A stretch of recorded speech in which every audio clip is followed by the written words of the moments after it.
Selamat siang. Apa kabarnya, Nak?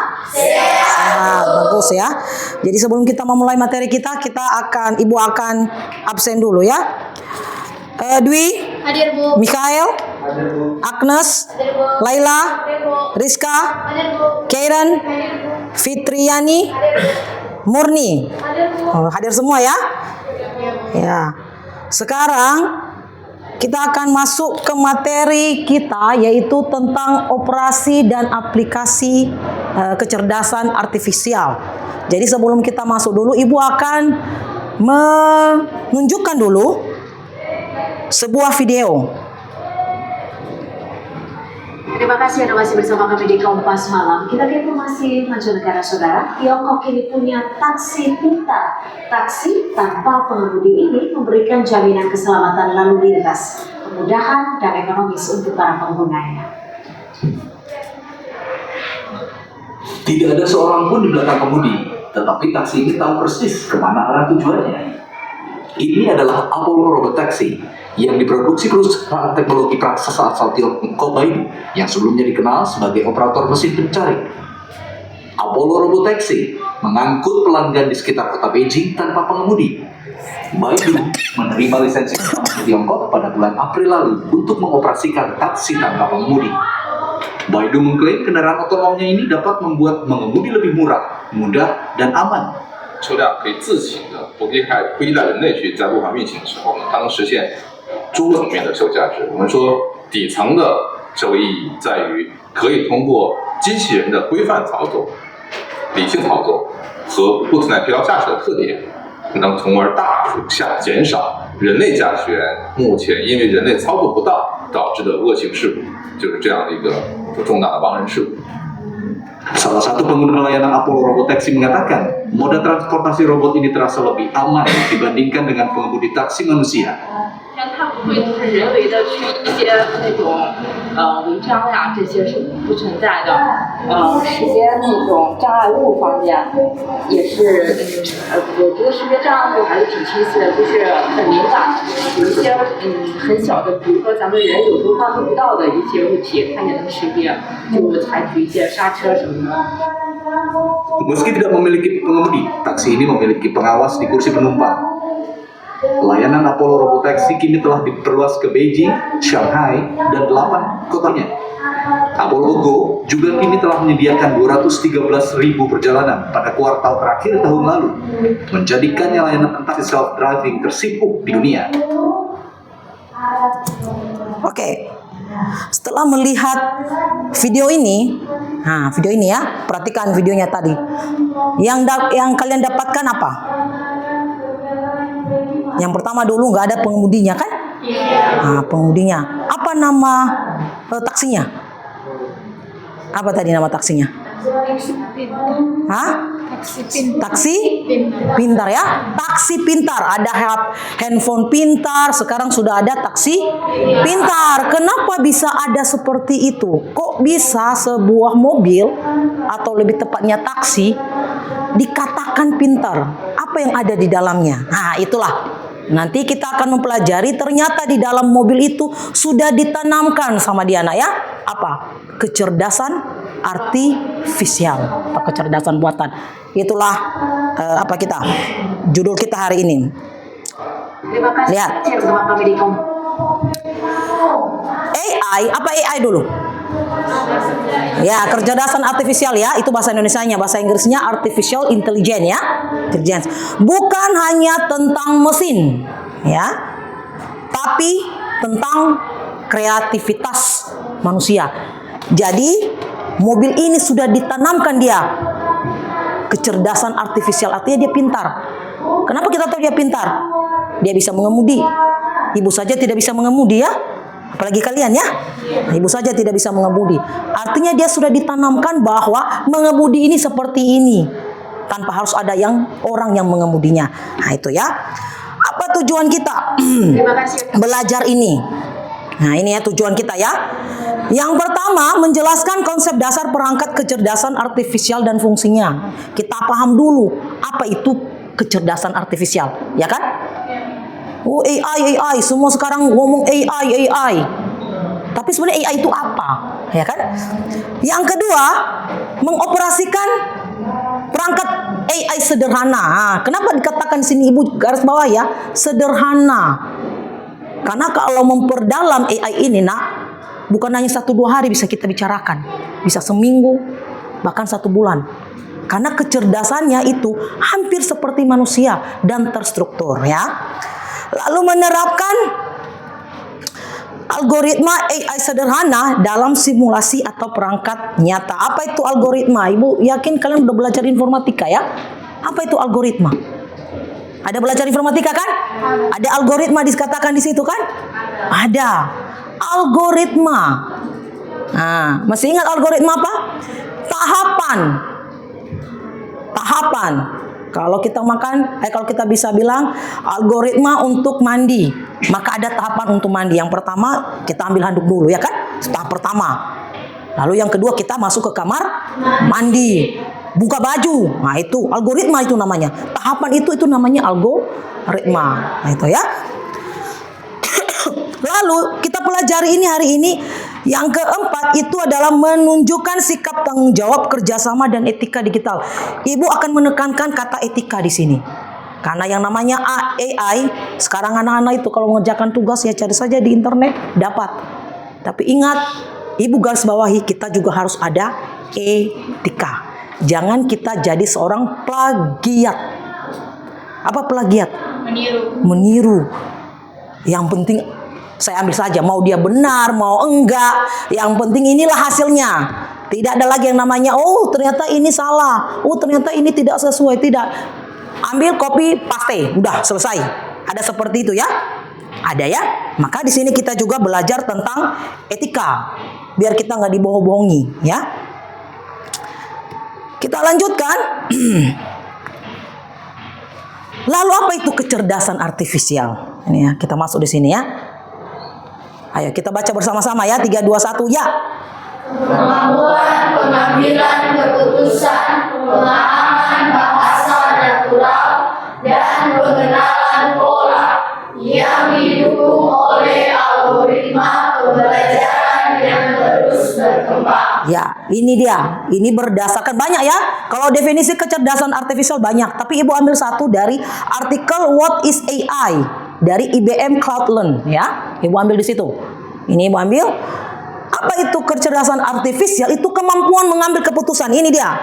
Tahu tadi di mobil cerdas tadi? Dia tahu kapan belok kiri. Dia tahu kapan berhenti. Dia bisa mengambil keputusan seperti manusia. Habara ifuta ya bagabera, habara ifuta ya bagabolo, bahabara ibatu gaya dan keluar ke penumpangnya.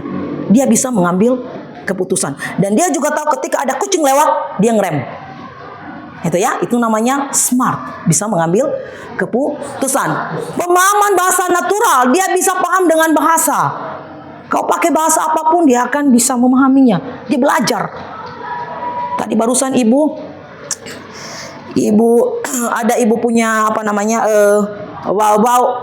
Hada Onuzihura yang berhubungan dengan P5, ibu masukkan di salah satu aplikasi AI.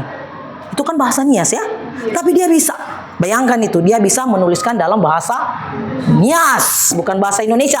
Kalau bahasa Indonesia sudah umum, ini bahasa Nias dan dia bisa.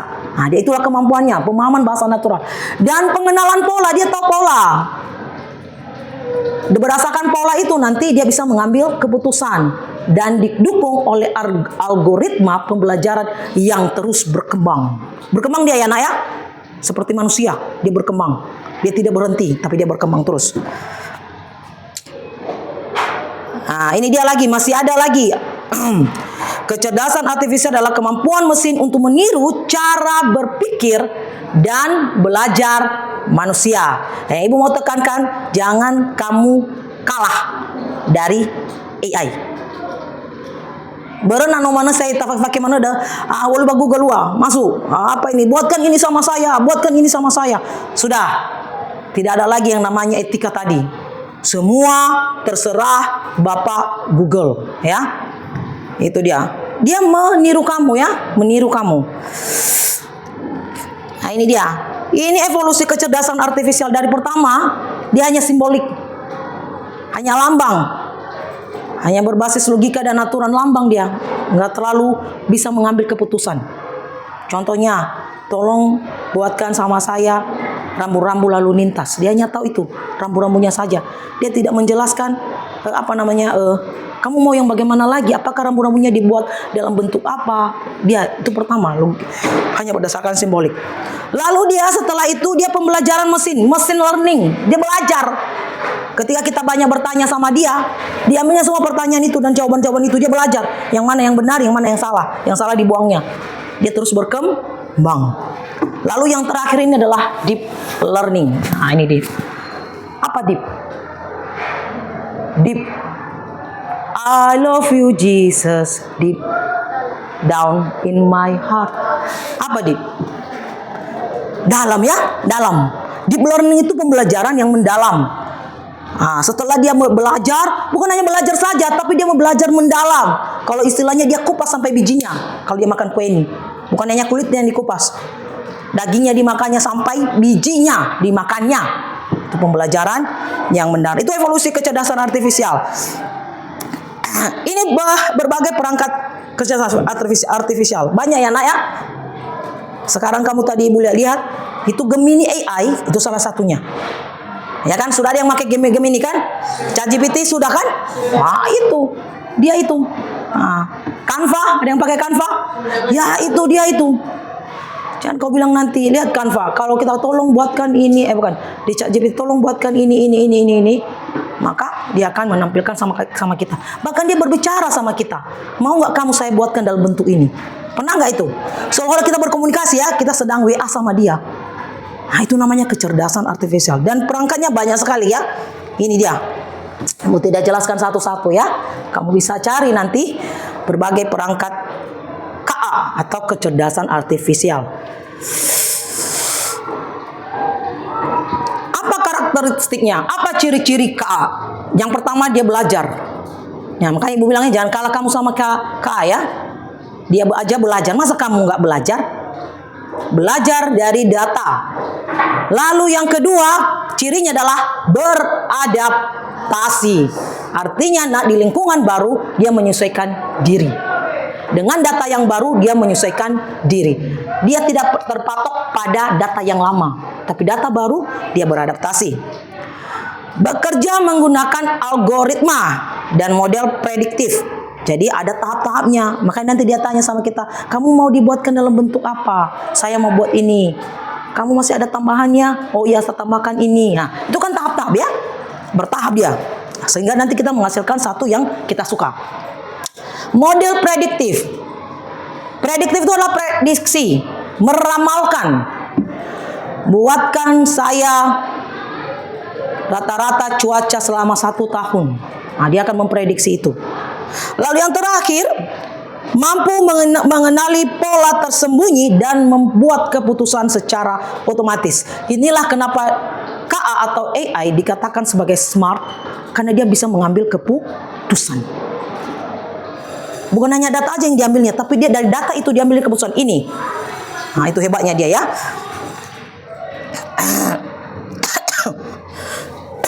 Ini cara kerja KA. Jadi pertama kita masukkan data semua data. Saya mau membuat ini data, baik itu dalam bentuk pertanyaan, perintah suara, teks, gambar, bahkan gambar juga bisa, ya kan? Kita masukkan aja semua, masukkan. Setelah itu nanti KA-nya itu memproses data itu, diprosesnya berdasarkan tahap-tahap. Oh, baru nanti dia ini hasilnya, dia mengambil keputusan. Outputnya bisa keputusan, bisa hasil karya seni, bisa prediksi, bisa juga saran. Nah, itu hebatnya KA. Cara kerjanya mulai dari masukkan data, proses pelatihan data, lalu keluaran atau outputnya. Nah, ini penerapannya ya. Ini ibu nggak perlu jelaskan sebenarnya. Ada bidang khusus, ada bidang umum. Di bidang khusus itu penerapannya di teknologi dan rekayasa. Kalau bidang umum ekonomi bisnis dan lain sebagainya. Nah, ini profesi di bidang KA sekarang rata-rata Gen Z ya kalian ya. Lebih banyak profesinya menjadi di bidang kecerdasan artifisial. Ya, rata-rata. Ada orang nanti, kenapa kamu nggak keluar-keluar dari kamar? Ngapain aja di kamar? Ternyata dia seorang data scientist. Nah, dia nggak keluar kamar, bukan karena bobo-bobo saja dia nak ya, tapi profesinya memang data scientist ya. Machine learning engineer. Nah ini kalau nanti kalian mau tamat, ya jadilah profesi ini. AI developer.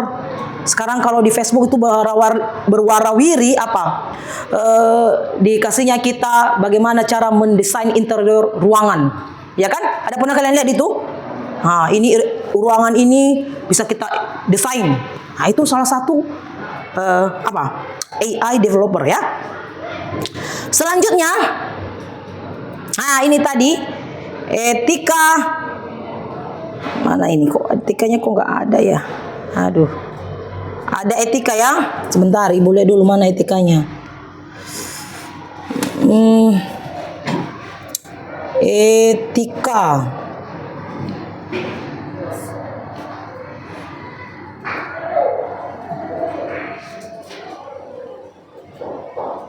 Ini dia. Ini buku kopi ya. Pertama, gunakan AI secara apa? Bertanggung jawab. Jangan jadikan AI-mu itu untuk menipu orang. Untuk menipu orang. Apalagi? Ya. Dan hak cipta. Jangan kamu curi dia. Kamu tanya dulu, bisa nggak saya copy datamu? Apalagi? Nah ini dia, menipu dan menyebarkan informasi palsu. Sekarang kan kita bisa ngedit foto ya? Iya kan, bisa kan? Bisa. Nah, dia ada bersama gue. Mau foto lalu bergerak-gerak ya kan? Bisa kita ganti wajah ya? Nah, tolong jangan gunakan kecerdasan artifisial untuk menipu ataupun menyebarkan informasi palsu. Nah, ini dia yang bagusnya. Jadikan apa? Alat bantu, hanya alat bantu ya nak. Hanya alat bantu. Alat bantu itu bukan alat sesungguhnya, hanya alat bantu. Bantu apa? Kreativitas, bukan pengganti ide manusia.